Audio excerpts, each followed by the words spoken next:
Hey guys, welcome back to the channel. So behind me I have a 2011 Subaru Forester. It has around 109,000 miles on it, and we are going to be replacing the stabilizer links. Now before we go ahead and begin this job, guys, if you guys haven't subscribed to the channel, go ahead, hit the subscribe button down below. It definitely helps the channel grow. And with that said, let's go ahead and begin. Alright guys, so we are looking at the passenger front stabilizer link. Now I've already gone ahead and done the driver's side on it. These are basically identical in the way you're supposed to be doing them. And where you want to begin is basically just assess your actual link here. Now this one, you can see there's a new control arm here, and this link is an older one, so it's probably been reused. Where I always like to begin before I start any of these is I go ahead and I just hit them with some penetrating oil. Now depending on how bad they're rotted up, this may not be enough action to get them off, but it's definitely where you'd want to start and begin. I'm gonna let this soak for a little bit. If this approach doesn't work, guys, there's also the method of torching them. So now that it's been soaking for a little bit, I've gone ahead and assembled my tools, guys, and these are gonna be very quick and easy to do. They don't really take too much. Like I said, the only time these will take forever is if they are rotted on there and you can't get them off. Now, the way that I like to approach this, it's been sitting for about 30 minutes with the lube on there. I'm gonna go ahead and take my 17mm swivel in my gun and go ahead and match it on there. And then I'm gonna take my, I don't know what to call these, I guess you could say wrench here, and grab the inner cup, the metal portion. And what we're gonna try to do now is just go ahead and blast it off. Now, surprisingly, this one came off very easy. I typically find myself having to torch these off. So these have definitely been, off before. Like I said, this car has had suspension work, so I'm pretty sure that at least this one has been removed in order to do so. Now, this top one may wind up fighting us, but I'm gonna go ahead and grab the collar here on the inside, and let's go ahead and try to get this one off. Now this one is rotted on there. Kind of had the camera blocked here, but you guys can hear my gun is struggling. So let me go ahead and switch up my power mode on my gun here, and let's see if this can do the trick. Oh yeah, so just upped a little bit of power on it on the setting, and that was able to come off.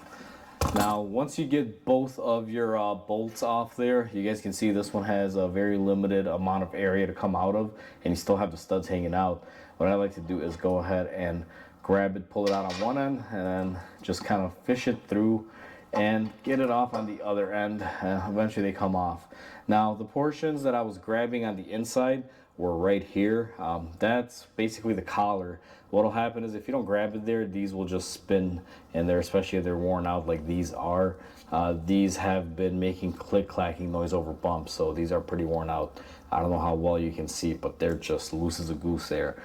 So inside of here is where you grab, and then your nut goes on the outside, and basically you take them off from there. You got to apply pretty good pressure on here to keep them from spinning. And like I said, if these do fight you guys, you will probably have to bust out your torch or whatever it is that you use to heat them up, just to get that bolt hot and be able to get it off. So now that we have the old one off, what we're going to do is go ahead and grab our new one and start the install on it. Alright guys, we have our new part here. As you guys can see, I've matched it up. It is correct. Everything is good on it. And what we're going to be doing now is just reinstalling it. So what I'm going to do is try to put it on one of these pegs, and then you just got to move it around until you can get the other side to mate up as well. Now, we do have the other stabilizer link on the other side off. That's why you see the bar moving quite easily. Typically, if you're doing these one at a time, that bar doesn't really move that much. You'll only get a little bit of flex to it. But in this scenario, that's why you see that moving quite a bit. Then what we're going to do is go ahead and install our other nut on here, and just make sure that you start them off hand threaded and they go on really good. Now, the next part of this is going to be quite simple. When they're brand new, typically you can just run the bolt down without having to hold it on the inside. This particular tie rod doesn't have any place to really hold it on. It's just that little area that I showed you on the old one that we grabbed. to tighten it up. Otherwise, you're going to have to put a inverted Torx on the inside, because the way they want you to tighten these, if the inner part spins, kind of show you on this one, you see you have that Torx key built in there. Not that there's anything wrong with that, it's just that that takes a long time. You got to hold the inner diameter and then spin on this bolt, which to me, I mean, it's doable, but if I don't have to do that, why do it? So I just take my gun and I'm going to go ahead and zip it on.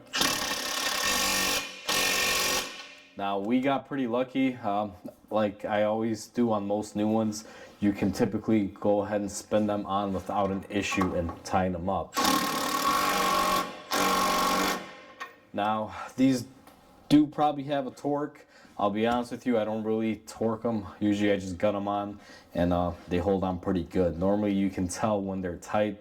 You'll hear the variation in the sound pitch change. So once we have them bolted up, guys, that's pretty much how to do a stabilizer link on this 2011 Forester. They're really easy and really simple. These actually give you a lot of room. You can actually get a tool in here on the top portion and on the bottom portion, so these actually aren't that horrible to do. So that's how easy it is to replace stabilizer links on a 2011 Subaru Forester, guys. This applies to a lot of Subaru models. They're all fairly similar in setup. So it's not just a Forester that you can do this with.